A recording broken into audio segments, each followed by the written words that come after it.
So I'm joined here today with Colin Cantrell and Colin Forbes from Nexus. Colin is the founder and Colin is the CFO. And also with me today is Harry Tucker from the Daily Exchange. We're here to basically talk about Nexus, talk about blockchain in general, crypto, talk about Arizona being an outlaw state that might accept Bitcoin as a form of tax payment. Yeah. The US government being a pain in everyone's side. Yeah. And whatever else we can think of in the time that we got. Sounds good. Now, because we're in Australia, I just got to say we're not going to be that hard on the US because we do have to go back there. Yeah. Your passports still have to get accepted. I love you, United States. Yeah. We love you, United States. Namaste. Because I do want to go there one day as well, and I don't want to get blacklisted. There you It's go. cool. I mean, you know the right spots. The West is a cool spot, though. The East is all, everybody's uptight. The West, you just got space and people don't care. And Plus, that's where all the... Yeah. So what I'm going to do is... He was going to say weed. Yeah. He was I was gonna going to say say that's where all the medical marijuana No, is. it's not just medical. Like, I live in Vegas, and they just it's went actually recreational. medicinally, or actually, In Vegas? Yeah. California's All in Nevada. recreational. Cali, man. Yeah. Arizona's medical. Yeah, wow. Yeah. I always thought Vegas wouldn't be because it was one of the most hardcore states, wasn't it, when it came to... When they saw the money that Colorado and Washington started Yeah. making, the one thing that Nevada knows about... Exactly. Yeah. We're used to taking your money. Yeah. Come on down. That's it. If you can innovate a new way to take money, they'll bring you on board. Boom. They're doing that. Government, gotta love them. I just want to introduce Nexus really quickly. So that this is my top level understanding of Nexus is it's something of a triple threat. It's a blockchain, it's a cryptocurrency, and then it is a distributed network. Mm-hmm. And that network part really interests me because you plan to actually set it up with your own distributed hardware. Mm-hmm. So mesh networks on the ground, which I'm going to say is like a fancy way of just saying distributed nodes. It was peer-to-peer. So, I mean, instead of running through right now, you run through the LTE network and you have to run through the cell phone towers. This way, you and me could directly talk to one another or jump and route between other people's connections and actually get a connection And so directly to one There was like another. a messenger app that did that, wasn't there? There's like a few of them. I think there was some that It's like started, one, yeah. because I remember like on a plane, like one time, me and my buddy got one because we got seats like different ends of the plane. And you could And you communicate use the directly. mesh network, communicate directly. And So it's people like are the building- same principle, right? Mm-hmm. Yeah, and people are building them as kind of backup systems, too. I mean, there's a lot of mesh network projects all over the world, too, because they're highly effective. They're distributed topology, and you can't really take them down. And then everybody owns, because ISPs, right? They all have this unwritten agreement where they hop between each other. They route each other's traffic because they don't own the whole entire network. So in the same aspect, instead of it just being a few big companies that are sharing, we're sharing with each other and we're making direct connections to one another. And then you basically create a more robust internet and give accessibility to that internet. And then it's built by the people for the people, not owned by just a few companies that are controlling the whole system. And I guess with the cable system, you can have, I guess, network sniffing, people watching what's going on. Is this a way to get around that? Yeah, I mean, people still always be able to sniff. I mean, that's where you have encryption, and that's one aspect. But it's more for the robustness and the accessibility for it. Mm-hmm. I mean, you can deal with the sniffing with just encryption systems pretty much. So who is the end user that you have in mind? Like, you've talked a fair bit about, everybody. But, do you have... Is it people in developing nations that don't have access? Is this... Those are going to be some people, and it's also other people that just want to start creating their own. I mean, you could basically join this network, and that's where the satellites come, is those are going to be relays between different continents or relays between different mesh networks so that the meshes can all talk to one another.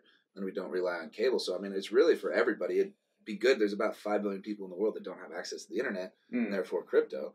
And some of their currencies are completely screwed. If you look at, Africa, they're actually trading cell phone minutes.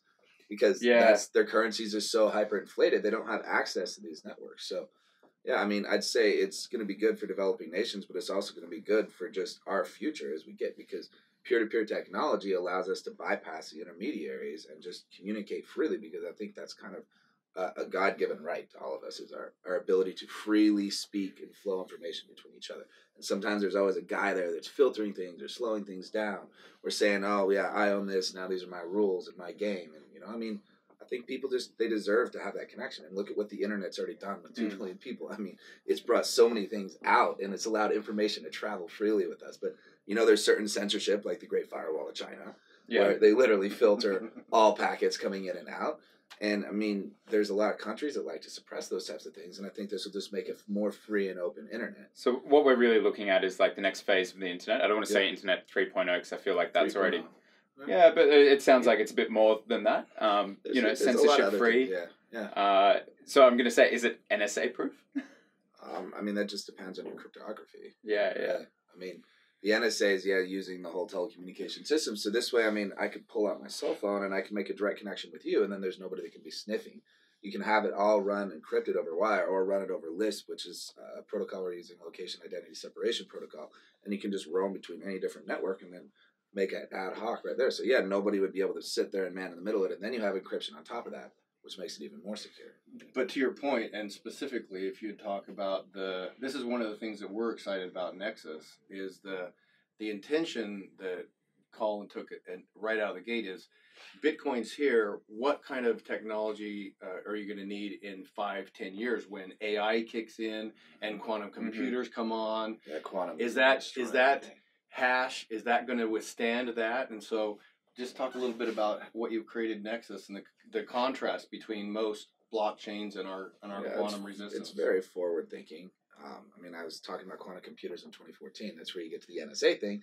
NSA was talking about building a quantum computer back then in order to crack all available encryption systems, right?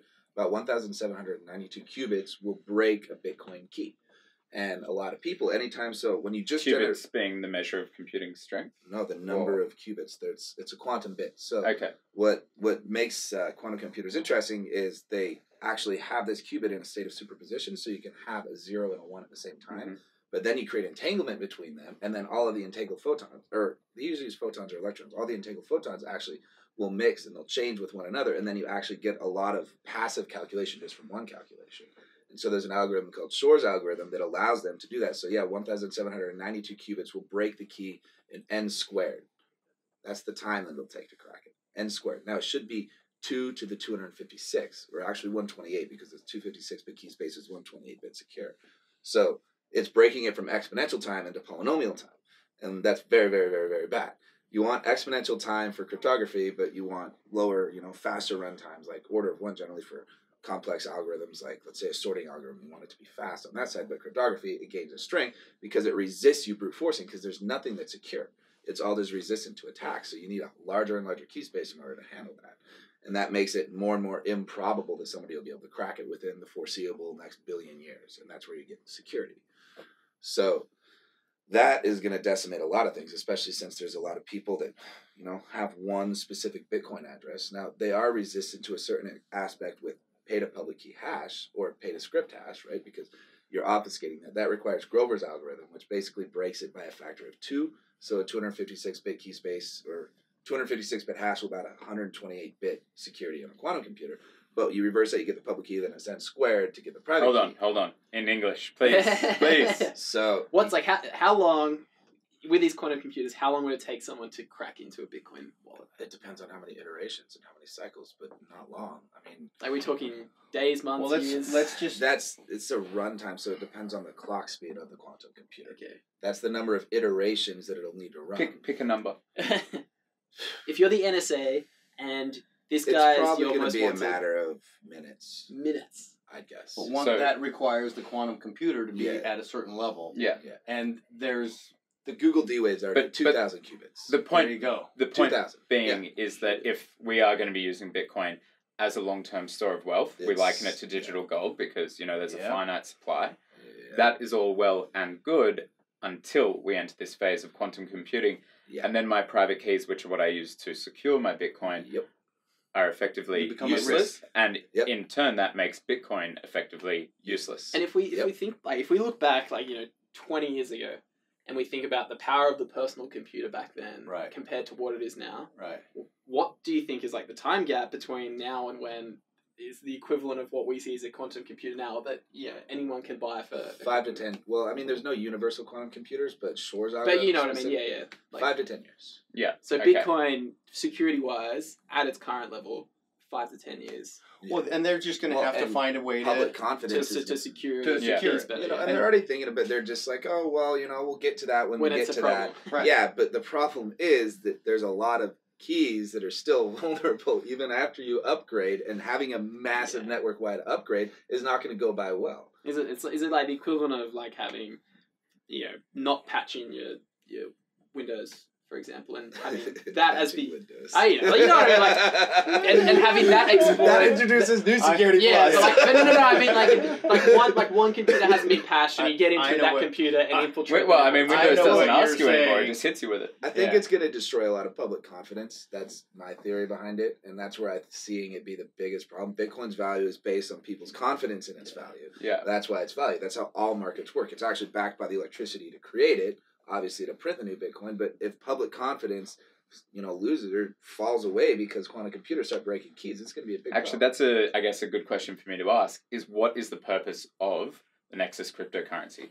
What is the purpose of the coin? Well, sorry to interrupt. Can I just let him finish his thought about what he did for Nexus versus contrast the Well, I mean, we weren't really, for one, Nexus has always been kind of, I guess you'd call it crypto's best kept secret. A lot of people have said that. It's been this little oasis inside crypto, because crypto back then, we started as CoinShield, right? Because you talk about all the scams, we were going to do exactly what you guys are doing with Crypto Finder, creating an information portal, help people understand, vet code, because there were so many scam coins going left and right and left and right. So CoinShield, we're like, we're gonna take these out and we're gonna stop these scams. And so of course we got a lot of crap for it, because there's a lot of money to be made. Yeah, who do you think you are, Graham? You're the crypto police now. Just like, but I mean, that molded us, because you get under attack. I mean, I guess you can say, if you change your perspective about how things are, then you can always make the best of them. So by being under so much attack, it caused us to make so many solutions. And anytime somebody would attack, jolly over here, it'd be like, oh, okay, hey, thanks for helping me fix that. Or so people are effectively debugging for you, and they were attacking it. Oh, well, you're not going to do this, blah blah blah. Oh yeah, a scam coin to kill scam coins, right? And I'm like, okay, well, I guess I gotta make some better tech then. And it drove me. So I mean, I created a prime number searching algorithm for just kind of a proof of work that has value outside of the world. And so that's searching dense prime clusters of 308 digits, and then Skyn and Kekik for the block hash. So there's 3 proof channels. There's 3 validation channels that check and balance one another too. So the 51% attack the network, you require. Can I? Yeah. So to make that a bit clearer, the 3 channels. So is this where you've split it between proof of stake? Yeah, so there's Nexus sort of traditional mining, which is coded from scratch. And then what was it? It was CPU and GPU. No, prime and hashing. Prime and hashing. Yeah. Okay. I'm pretty sure there may be somebody that figured out big number arithmetic on a GPU, and they're mining on the prime channel happily, I'm sure. Yeah. So I mean, don't completely know, but that's why it's prime and hashing, because it's just a natural progression. The idea is that there's 3 channels to achieve consensus on the network. Well, they check and balance each other. Yeah. Okay, and that makes a 51% attack even less probable. Yeah. Okay. Well, I was speaking probabilities on computer science. Yeah. No, in the absolute. No, exactly. That's a sure way to get in trouble. It's an absolute way to be not right. Yes. So well said. Each one of these channels, they check and balance one another. So if the previous 2 blocks were produced from the same channel, and you have 2 blocks that are created on the same height, what's going to happen is the different channel is going to get the higher trust on that, and it's about a value of 3 trust for one that's created from a different channel. So in order to attack the network effectively, you're going to have to create 9 blocks to beat 3 blocks that are all staggered with different channels. Mm-hmm. So that allows them to check and balance one another and prevent somebody from being able to just hijack one of the consensus channels and use that to completely manipulate the network. So it was originally launched with just the prime channel, because there's a reserve system built into it. So, Bitcoin, the block time can vary, right? But it's just 12.5 Bitcoins right now per block, right? You don't really have a good way to have the supply known, because the block time can always change, and miners are probably hopping between Bitcoin Cash and Bitcoin now, back and forth, another one. So the reserve system basically calculates it based on exponential decay equations. So instead of being a reward halving, which really stresses the entire market and the entire mining industry. I've been a miner. That's why I was like, this is terrible. Why are we doing this? It's mimicking radioactive decay. So we have a half-life, so it slowly decays to that period, I think 1.5 years. But what happens is every minute there's a value. Just think of it as a variable that stores, this is the total reserve amount. And then if it's a new time span of 1 minute, then it says, okay, well, here's the next potential maximum that can be printed or created, minted, right? And each mining channel has its own reserve, right? And so what happens is your block reward is actually based upon the reserve total. So when Nexus was first launched, it was like opening the floodgates, right? It was CoinShield back then, and it was just the prime channel. And so they were producing blocks every 5 seconds. But what happened is the reserve got depleted, and when the reserve got depleted, it was based on the seconds of time that it took you to create that block. So most of the Nexus rewards were 1 block or 1 Nexus, 2 Nexus. It prevented instant mining, right? Like Dash had that big problem with their launch, and it just made it a fair launch because there is a maximum that can be possibly made, and you cannot exceed that reserve ratio. So when the hashing channel was launched 1 month later, it actually, the first block it produced unleashed about 1.3 million Nexus, and then they just got larger rewards until they depleted the reserve. So it was an exact equal distribution on both of the channels. And that was a really important part because this way we can modulate our block time if we ever want, and we don't have to worry about the inflation. It's not going to change anything. The block time is decoupled from the actual supply. So the supply comes out in its own time. So I can go and set a Unix timestamp 5 years from now and know the exact supply down to the decimal point of how much is going to be created. So that was an important piece of it, yeah. So the thing is that's really cool is because Colin just kind of threw it out into the wild, we got no ICO, we got no pre-mine. It's all been organic growth. There was almost no advertising. It just has just grew like Bitcoin. Yeah, it is. That's how big everyone's like moon, and you know I had so much crap back in the days. They're like, your website sucks. I'm like, yeah, I know. Yeah, it's like it's that way for a reason. It's a great filter to get all these like moon people out. This is why your best kept secret. It's because you did no ICO for people to flip and speculate on. Like, nobody, and it was Nexus was just organically grown, and it was grown, community grown. The first thing I did, here's CoinShield, and I said, what do you guys want in a cryptocurrency? And they're like, hey, make this or make that. I'm like, that's a great idea. How does the community work? Is it you and a team of devs? Is it different people come in and out? That's actually where how many people on your team? We're growing really fast right now. 40 or 50. We're approaching 40 right now. And are these full-time devs? No. So full-time devs is another. So we got like 43. Let me put it this way: starting in the U.S., the chairman of the SEC has made a blanket announcement that all cryptocurrencies are going to be treated like securities. So Ethereum is a utility token. He's come out now and claimed that Ethereum is not considered that. We consider ourselves, because we did start organically as a blockchain, and we have a functional utility-based blockchain that we're going to fall into that. But because of that, we have to be very careful in the things we disclose right now, because we have some agreements coming forward, and we are acting like we're under the guidance of the SEC. And so right now, we would love to tell you a lot of stuff. Yep. But let me just say this, that we're over 30 people now, and we have some agreements coming on that are going to really significantly advance our dev team. Yeah, and I mean, the way, I guess, the community, so this is where we can get into the developer and the ambassador contract. So there's 3 reserve variables, right? So there's a small amount that's printed that goes to developer keys, and then a small amount that's printed that goes to ambassador keys. Let me back up here. What Colin witnessed the fighting in Bitcoin, and he was like, "Man, we need to." We're talking about Bitcoin Core here, like the dev team. The dev team, and the miners are fighting over the power and all that stuff, and so it's all orchestrated. And so what Colin said was, "Look, let's create a methodology to fund the evolution of Nexus as it moves forward." Bitcoin fell victim to private funding, and that's the problem. The private funding controls the company. And that's centralization. Exactly. So the ambassador and developer keys are meant to be a distributed governance system, right? But when they're completely done, they're going to be something that's voted in. So think about it. Sorry to interrupt again. You keep saying ambassador and developer keys. So what Colin did was, with every block, he coded a percentage to flow into what he called the ambassador and developer keys, and those funds, those coins that flow into that, are funding the nonprofit that we established called the Nexus Embassy, and that those keys fund our nonprofit. So and that's we're sovereign, and we don't have to get money from anybody. And now what? As the value of Nexus expands, more embassies can be supported. More embassies can be supported. More embassies get different keys, and then they all act as sovereign entities that all create a democratic consensus. And then when Obsidian's done, they go to a democratic vote where you say, here's my proposal for running this embassy, and here's my overhead for a year. This is how much Nexus I need. The whole public will vote in one of the 6, or from the 6 voting groups. We can get to that. And then what's going to happen is they'll either be approved or denied, and then a small amount's going to be printed, let's say, or minted once a week or twice a week, or based on the terms of the agreement, so that if that embassy or that ambassador does not perform according to what they say they're going to do, and they don't do it, then everybody says, okay, these guys, we don't really want them here, and you're fired, and then it goes to a vote again, and then the contract is canceled and lose voting rights. So you talk about the embassies. Yep. This concept, is this a physical place? Is this a headquarters? Think of it like...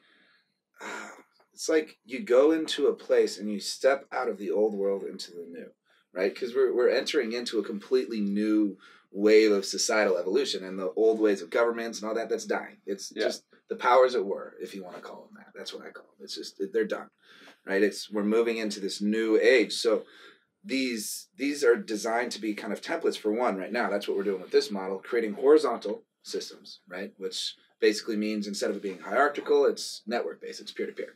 So in the social organization, that's a very pivotal point. But what you should be able to do is each of these embassies will be different legal structures, legal entities in different countries that are all independently operated, right? Nobody owns a nonprofit. That's why we did nonprofit. Yeah. And what it'll do is give people access. Hey, how do I get involved in Nexus in Australia? Oh, hey, there's an embassy here. Oh, cool. I'm going to go to this embassy. You go to the embassy, say, hey, I'm a software engineer and I want to do this and that. And they'll say, okay, well, let me see, let's look up this, put a little search query in. Okay, well, we got these people over in this embassy doing this. That might be a good fit. Are you here? And you enter into a nexus, into a network of people. Oh, hey, yeah, these guys over here run their own transportation company. You can go hop on the plane and go fly over here. And these guys help you with citizenship or whatever. It's a group of people that can work together as one, but creating a borderless system inside all of the systems. But you need to have a legal, umbrella in order to protect it. And that's what nonprofits are. They're quasi-governmental organizations. Governments are nonprofits. And that's where they have it. It's the back door into their system. So what you do is you put this legal structure in there, and that protects all the people. It allows people to have employment and get involved on Nexus, and then also act as one in that embassy to have a voting right for the global consensus, so they can kind of provide for the local communities, whether that's providing for arts, or maybe this is a developer one, or, the sky's the limit. We're just building the model and the template that anybody can therefore go and use. And so this is, I said at the start that this was like a triple threat, where I named, your network, your currency, and your blockchain. But if anything, this is, beyond that, it's also a restructuring of sort of social order, I guess. I could say it's also a political structure. It's debasing those types of things. That's when we got into crypto, that's what it was about. Back in those days in 2013, we can debase these powers that were. We can change the world for the better. Now it's when Lambo, when moon. Yeah. Right? People have forgot about that. Sorry, when's Nexus going to the moon? But I want to go back because you asked about community, and that's actually a big that's what it's all about, man. Well, this is a big reason we're here. So I found Nexus in October 16. And got onto the Slack channel, and typically I'm not the age of people who are on a Slack and all that stuff. And I just jumped in and I says, I don't know anything about this, but I want to learn.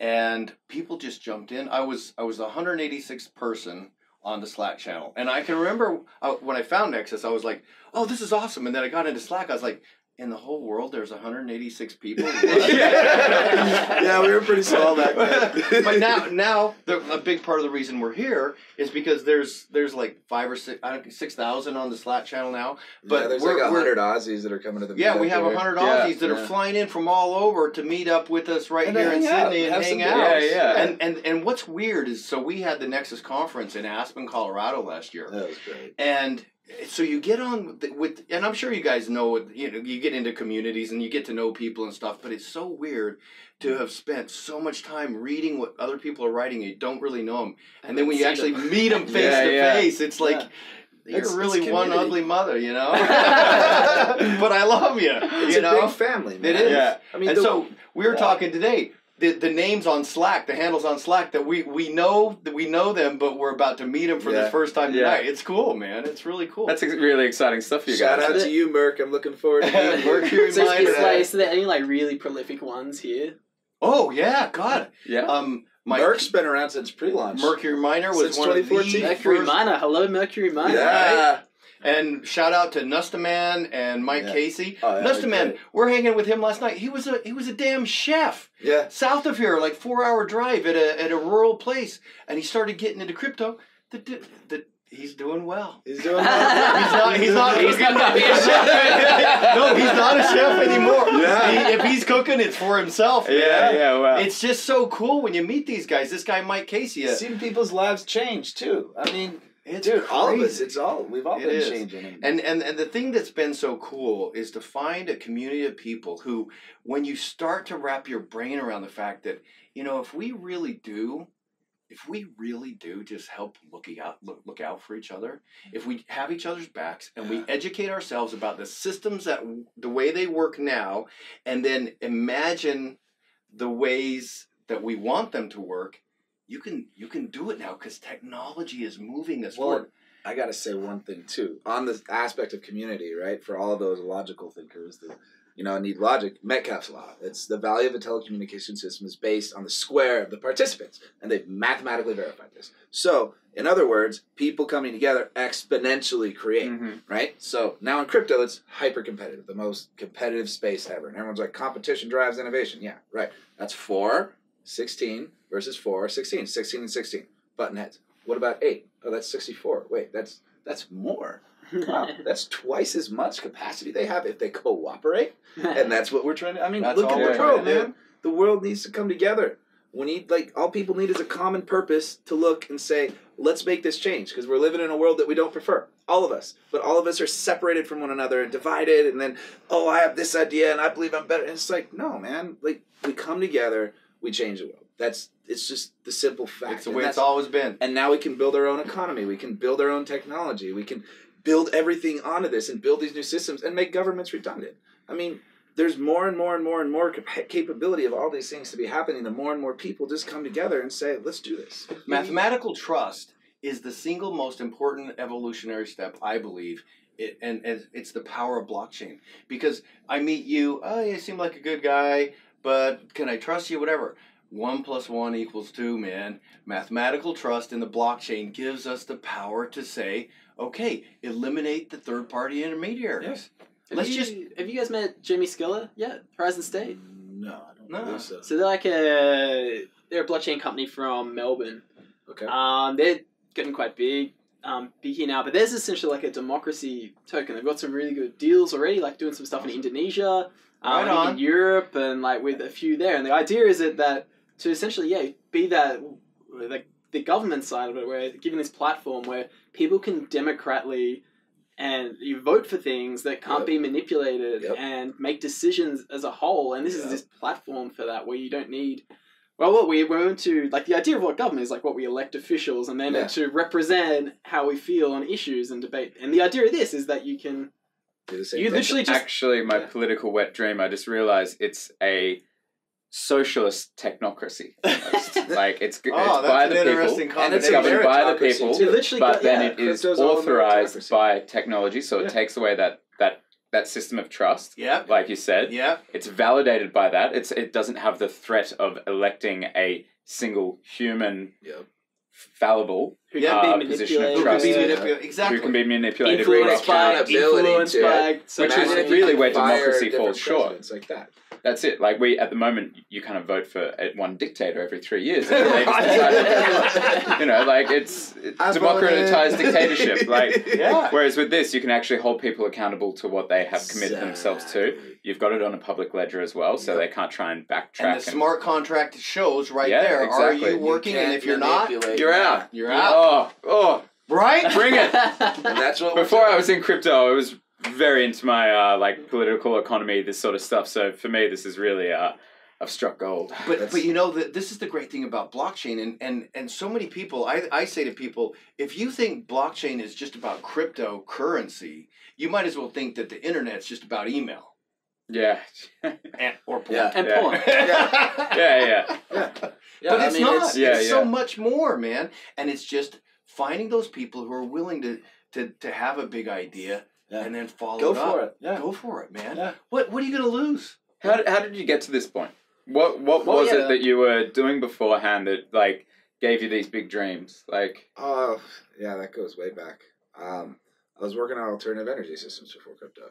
Yeah, cool. So working on actually resonating the water molecule and extracting hydrogen in the form of Brown's gas, because the atom itself, I believe, is like a battery. E equals mc squared states the energy times the speed of light squared times your mass, where energy equals the mass times the speed of light squared, which is the energy of a specific atom. That you basically destroy some of that matter. The difference in weight from the initial to the latter tells you the amount of energy released in that nuclear explosion. But actually, everything has a resonant frequency, right?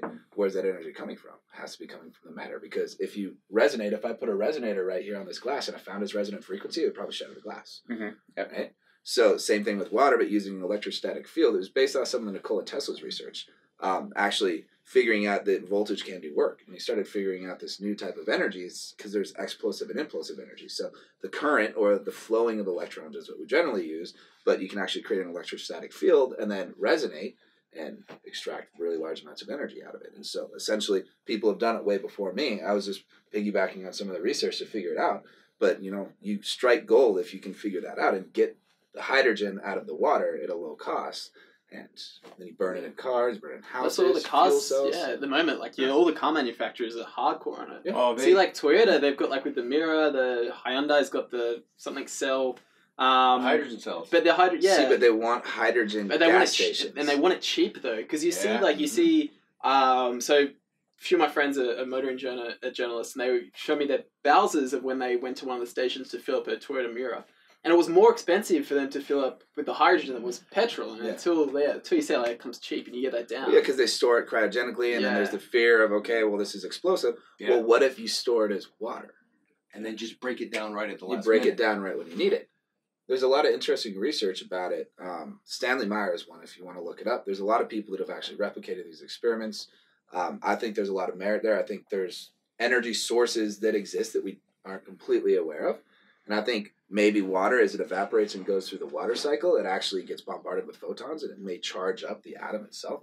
I'm not entirely sure, but I did have some interesting results, and found out about crypto after doing that, because I'd literally just code, and then I'd go and I'd test my experiments in my lab with my hydrogen and build circuits and blow stuff up, and it was really fun. And then that was my normal thing, and then I got into crypto. And I saw, wow, this is a way we can create an economic backbone for this, because I was thinking, well, what happens if the dollar collapses, or what happens if these economies go? Like, there's no point in doing this alternative energy if it's just going to implode in these crumbling economies. And then I found out about crypto, and this is it. Just knew it. I first thought it was BS. I'm like, wait, how do you make money running a computer program? Just look at it. Just look at it. Money must hate you. You're threatening fossil fuel, dude. fiat currency, existing economic systems. Yes, I know I have a target on my back. I was going to say, are we safe? Stanley Meyer that did the water-powered car in 1996 was poisoned and killed. Yeah, and he ran out of the restaurant and said, "I've been poisoned." I think this is where we're just gonna. Yeah, please edit the fuck. Again, the American government. I love it. But no, so I'm just gonna toot his horn a little bit, because there's a YouTube video. It's audio, and it's what got me in 2016. I found Bitcoin in the summer of 2016, and I was just like, my background. My dad, being a Maori, native of New Zealand, immigrated to the U.S. And so I didn't grow up with the typical American dad, like we're the Americans and all that stuff. I was 16 and he handed me this book called None Dare Call It Conspiracy. It was one of the first books ever printed about the fact that the Federal Reserve Bank of the United States of America is privately owned. Yep. And I'm 16 years old and I'm like, why would you do this to me, man? I'm screwed. The rest of my life. I'm like, I can't get a 9 to 5. Well, because no matter what I do, here's what's going to happen. Yeah. The boom bust cycle, mortgage repossession, boom bust cycle, mortgage repossession, and we've seen it again and again throughout my own freaking lifetime. Yeah. And I'm like, dude, you just screwed me, man. The U.S. economy is a Ponzi scheme. July 2016, I find Bitcoin. I'm like, oh my God, this is it. This can do it, But then I start reading. I'm like, oh, it's got limitations. It's got all this stuff. His very first interview, the very first one he ever did, It's titled "The Creature from Satoshi Island," which is a play on the book by Griffin, "The Creature from Jekyll Island," which is the story of the creation of the Federal Reserve Bank of the United States of America. Yep. So I'm listening to this, and you've seen him when he goes off and leaves you in the dust, and your brain is going, "What the hell is he talking about?" The first 25 minutes of this video is that. I mean, it's like, even the poor kid interviewing him, he's asking him some stuff, and this guy's a Bitcoin crypto interviewer, and he's like, okay.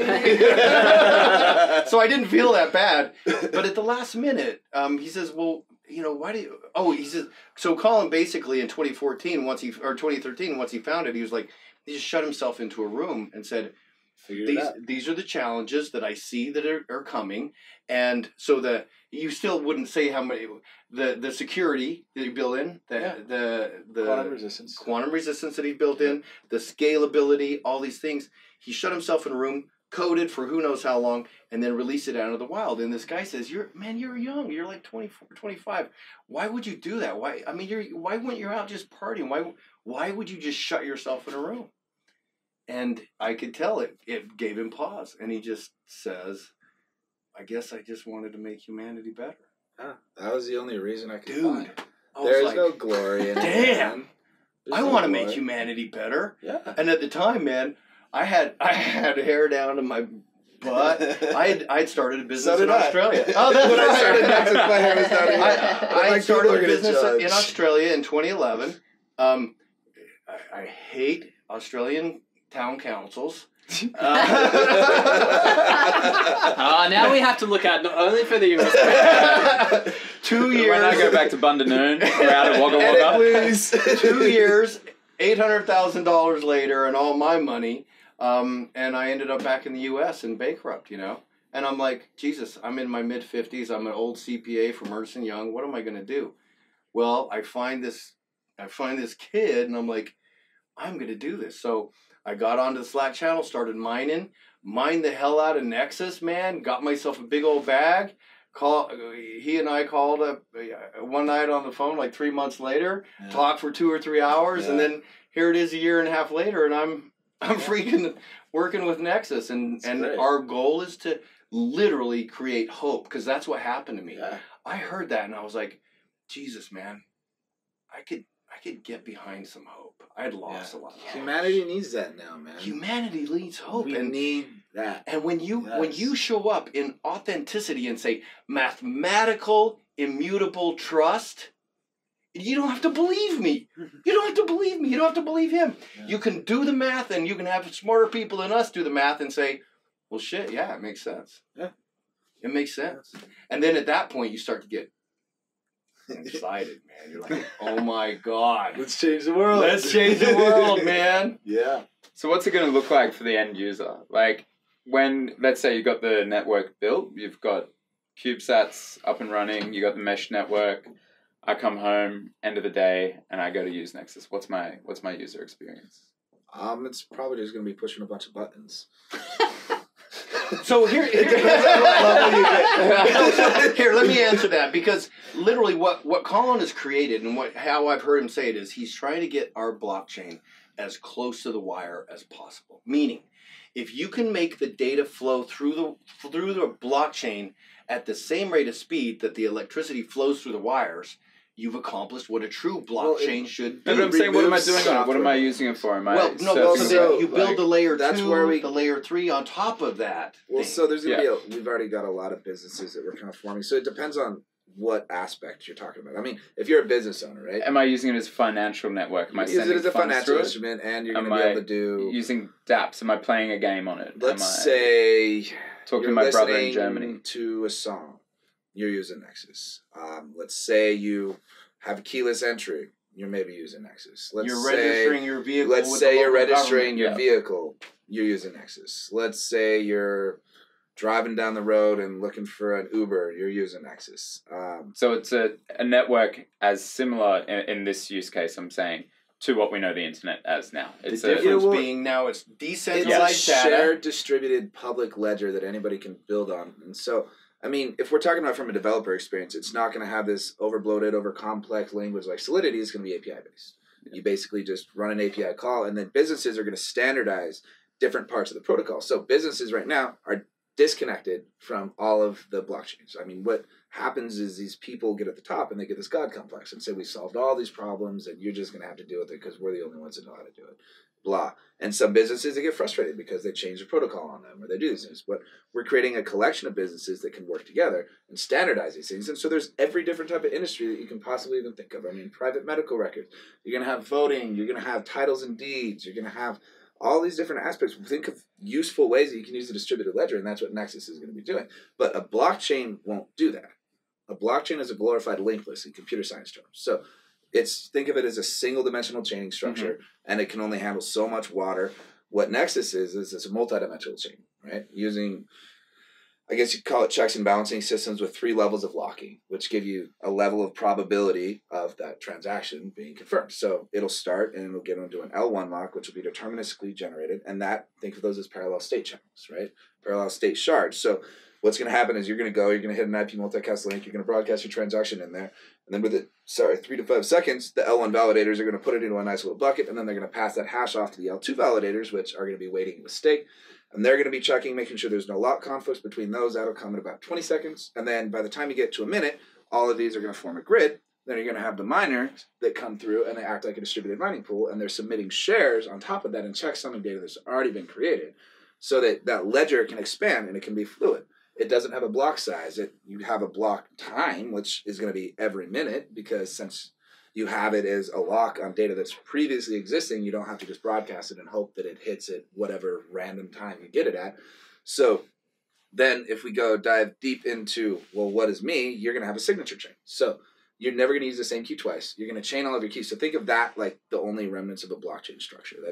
This is my signature chain. This is my series of events.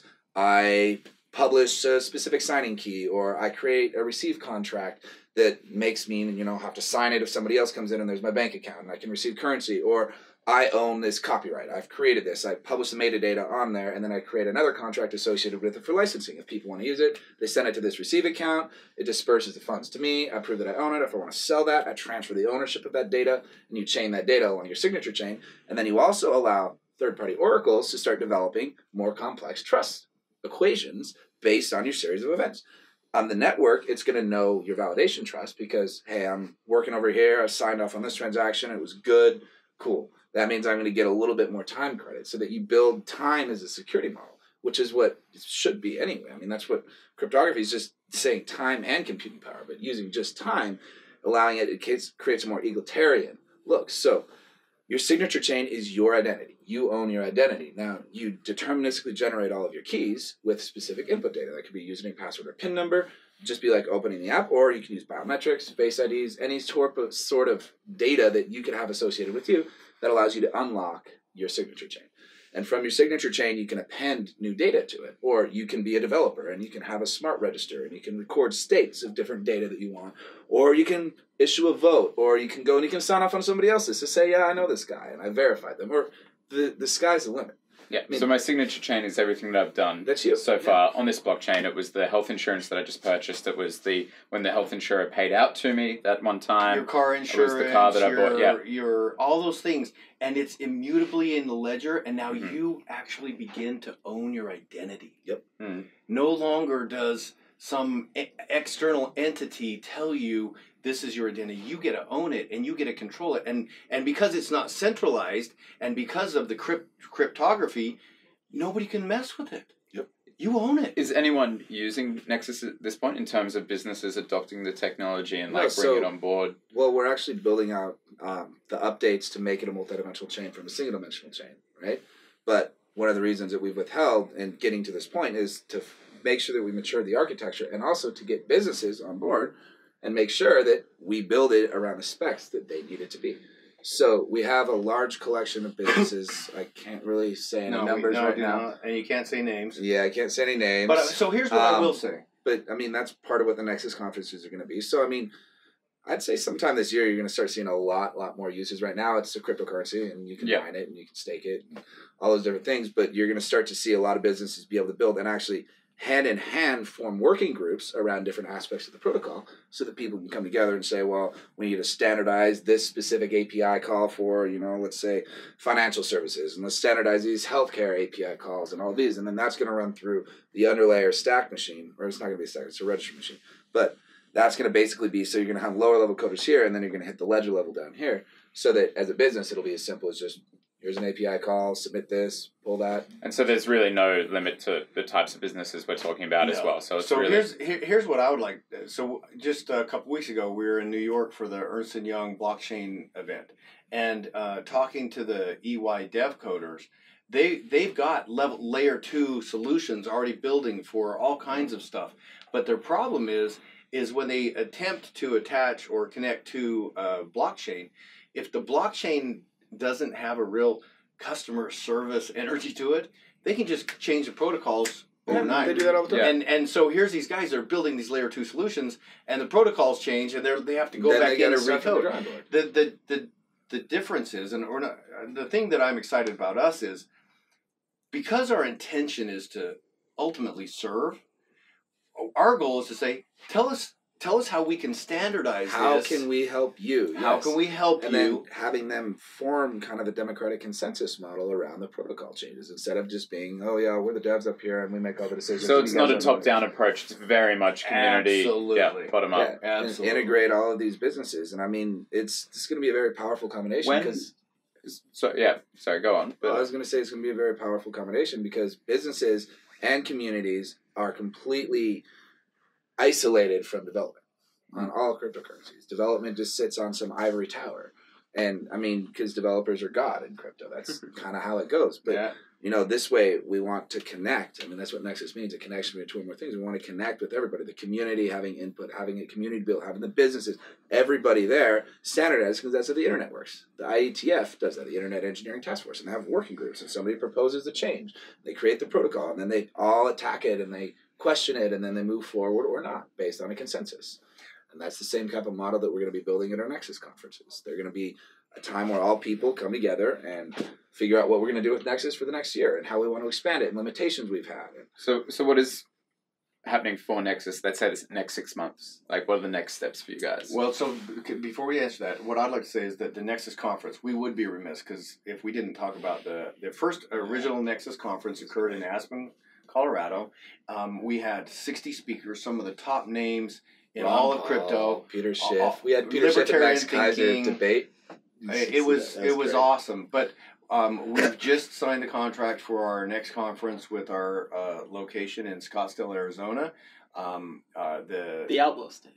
The Outlaw State. Yeah. We are going to be the conference this year. We're going to have some big announcements. And I don't really. When is the September? I don't really want to give any spoilers. No, come on, you can wink it to me in Morse code. I'll take that. You're going to get the Tritium white paper with all the specifications on our advanced contracting engine, the ledger level updates, location identity separation protocol, signature chains, quantum considerations. It's going to be a great juicy paper because the white paper we have right now is the Genesis white paper, which is the one to describe what Nexus is.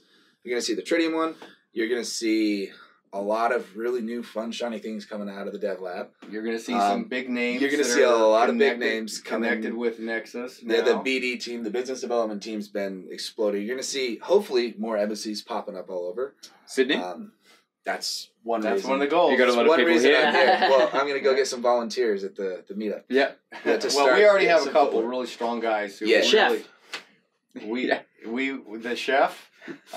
We got a couple of guys. We got a few guys, Anywhere else in the world that you've got, like, specifically for the future? London, we have a guy based in London City of London. City It's owned by the bankers, and it's its own sovereign state, so we might as well, backdoor. I can't remember how many countries got represented in the Slack channel, but Poland is big. Poland, Australia, UK, Romania. Not Romania yet. Well, there's guys. And we have the U.S. We're setting up another one in L.A. because we have a lot. We do a lot of moving in L.A. And when do you break out of the atmosphere? Break out of the. So you talk about Vector. Yes, we do have our first satellite launch, depending on Vector, right now. So Vector we're is on the company that Colin's father owns. Yeah, that's part of the whole space. Which is an aerospace company. Right. Yeah, so they were one of the original founders of SpaceX. Yep. So grew up meeting Elon and all those guys and whatever. And I didn't really realize how cool it was to grow up. You know, it's like, oh, there's another rocket. Oh, yeah, there's Elon and whatever. And then I find out, oh, Elon gotten really big. I used to think, look at Elon and his entourage and all his boxes and look at me. Be nice, be nice. He's great. That was my old me. Okay. That was my immature teenage self. Right. Now I have a lot of respect for the man. I think, yeah. I mean, my dad said that, and I said, what do you think the most admirable trait of Elon Musk is? He said, his inability to conceive failure. Awesome. Inability to and he's like, you're a lot like Elon too. And I'm like, yeah, no, it's the only reason I've come this far. I mean, you said, how have you come this far? It's because I never, ever gave up. And I just had this dream and it's been coming real. It's kind of crazy. It's like one of my favorite things I hear from, Richard Branson talks about, when he first started his first magazine, he was 15, 16.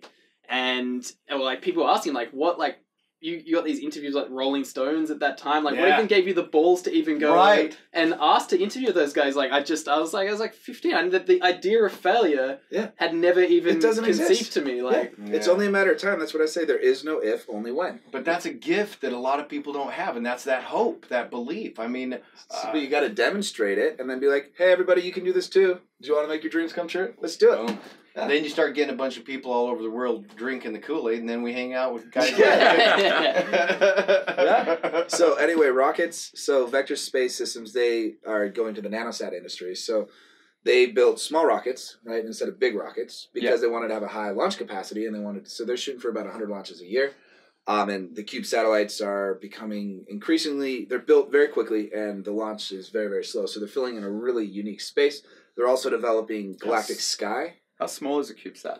10 centimeters by 10 centimeters. Yeah, wow. A nanosat. Yeah. So we bought that's a 1 year. We bought our first satellite with Bitcoin this year. Yep. They took crypto. Exciting. Yeah. Awesome. Yeah, it is. The future is here, guys. Oh, it's happening, bro. It's happening. And then you can pay your taxes in Arizona. The idea with the satellites is, like I was saying earlier with the embassies, that's a social organizational technology, right? I mean, you give a 2-year-old a hammer, you don't expect good things to happen, right? The same type of thing with, people. You give people crypto, we got to just, a little bit of training here and learn how to use it. Yeah. So the idea is that we're building a model or a template, right? Sorry. So standardizing the process of crosslinks between satellites, standardizing the launch capability, standardizing satellite designs, open sourcing it so that anybody can deploy a satellite. And all the satellites can talk to each other because they have common protocols. So that it's a distributed satellite network because we don't own all of them. Yeah. Right? It give people the model to be able to put them up themselves and own their own satellite, and then create an economic incentive model for them to have that. And then everybody, just like ISPs, will just hop between sats. Oh, hey, I don't have ground coverage. Well, I can cross-link to that satellite, and then I can downlink down. Right? And then the embassies are going to handle the regulations with the radio frequencies, but I won't say too much, but we're looking at optical frequencies above radio frequencies, which gives you incredible bandwidth, and they're not in any licensing range. So you get experimental licenses. Always in the details. Yes. So Boeing's actually already pursued licenses on that. And then, another part is quantum key distribution, which gets really fun, but that's another day. And I feel like my brain just isn't there. We're doing a lot of fun stuff. But Vector's doing their constellation. We're putting our constellation up, and then we're always collaborating with new people, and then also bringing together mesh networks that are already being built, and then saying, hey, well, here's a ground station. You can buy this ground station or build this ground station and put it in so that your mesh network can talk to this mesh network through the satellites. And then you build a distributed internet because people build it, and that's how it's going to happen. And people own it because they own each piece. And so to be clear, if I ever figure out how to launch a rocket from my backyard,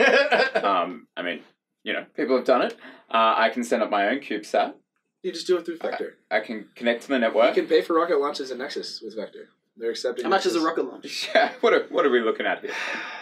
Well, I'm going to misquote it. Don't misquote it. But I'm not entirely sure. It's a lot less than Elon's rockets. Okay. Well, and they're going to get cheaper and cheaper, and the parts complexity is extremely low compared to other rockets. They have very, very solid, robust designs. And how many launches did they do last year? Test launches, their initial launches, 2. One in Georgia, one in Arizona. That was off of Cucumber Island. Yeah, right below Jekyll Island. Yeah, that's cool. in Georgia. It was really weird over there, though. Right below Jekyll Island. Right, yeah, I was like, hey, it's Jekyll Island. Yeah. Wow. Yeah, it's and then he had the feeling not to put us in the Jekyll Island resort. We went to Amelia Island. I was like, good intuition, Dad. It was great. Yeah. So why does it like quite off topic here with the space rocket things? You're up around rockets and space. Yep. Why ignorant question, why is Florida always like the big spot? Equatorial orbit. Okay. So you got an orbit around the equator, equatorial, and then you got a polar orbit. So usually polar orbits around Alaska, but Florida gives you a good equatorial. Okay. You're closer down there. Yeah. God, that's just something I've always just wondered. Yeah. Where did you grow up then? If was it in Florida? No, it was actually Logan, Utah. Utah. Yeah. Utah Jazz fan? No, I don't like sports. I really don't. Basketball's we're still chasing after balls? Okay, sorry. No, that's the old me too. I respect the sport, but it's just, if it gets into sports, I was like an extreme sports guy, motocross and car racing. And motor racing. And me, fast. I just love Union, you know. Yeah. Go All Blacks. Yeah. We were doing well. You'll have to audit that. Security? I caught the Cavs game on the weekend. That's all I know. Okay. Yeah, that was awesome. Right. So that Utah, the reason there is because there was Space Dynamics Laboratory, which my dad worked for, and then the Small Satellite Conference, which he helped start, which is where Elon started coming out. And so there's a lot of space stuff going on in there. And so, I love that we're up to Space Race number 2. Right? Awesome stuff. But now let's go into the people. We've talked about crypto. We've talked about the space race. We've talked about the redistribution of, I guess, social power. Yeah. We're really covering off today. I like it. Covering all the bases. Yeah. It's been fun. Cool. Should we wrap it up there? I think so. Yeah, I think that's fantastic. A good it's been beautiful. That's been awesome. Really great chat, guys. Yeah, it's great conversation. Yeah. Thank you so much for coming in. Well, we'll be in the land down under more. So yeah, we will. Yeah. Have to check out the embassy when it's here. Yeah. How can people get in touch with you guys? What's your first port of call? Website. Slack. So Nexus-Earth is our Slack. www. Nexus Earth. It's all Nexus. Oh, NexusEarth.slack.com. Mm-hmm. Yeah. Twitter is NXSEARTH. Are you active on Twitter if people reach out? Oh, yeah. Or more on the Slack? Yeah, I think the whole marketing team does that. I don't really know everything that goes on. NexusEarth.com is our website. Facebook. I mean, we're pretty much ever Reddit. If you just put in Nexus blockchain or Nexus crypto, the point is you guys are active with the community. You're responding, you're talking. Yeah. Oh yeah, they won't let us not be active. No. Well, we just and the shout out to our team. We've just brought on some real key components to our management team. Top notch marketing guy Scott Aja, our they caught the bug. They're just like Brian Venna and Ajay. They're both because Brian Venna came in. They came out of pharma, right? So he's like, okay, these Nexus guys, whatever. Like this sounds kind of crazy. Like I'm gonna go to the smartest person I know and get him to vet it. And then he calls Ajay, and then Ajay's like, all right, I'll look into this. And then the smartest person he knew is now our CEO. He's a medical doctor, ER. Pediatric cardiologist who went to Harvard Business School and was managing a global organization for a Fortune 100 pharmaceutical company, and he come and hang out here and was like, he's like, I can't do it. I want to change the world. Brian's like, I can't work this anymore. I can't do this anymore, man. I need to get out. So Brian jumped ship, and then Ajay's like, I know, I can't stop thinking about it. I need to do it. And now Ajay's back, and now our marketing guy, and we have a really great team. Really good-hearted people. I mean, we're all working together, and we're learning to harmonize together as well. And that's part of the template that we're building. We're doing the work so that other people don't have to learn. Well, it's not always easy, as bringing personalities together. Yeah. But ultimately, when you have that unified vision of doing something really bigger than you thought was possible, it takes you out of your own little ego itself. You have to be willing to say, okay, let's dare to do this. Yeah. Let's go for it. Yeah. Great. It's beautiful. I love it. All right, we'll leave it there. And thanks again. And we can't wait for you guys to come back to Sydney and we'll hear what's next. Hell definitely. Yeah. Come over to our conference. Yeah.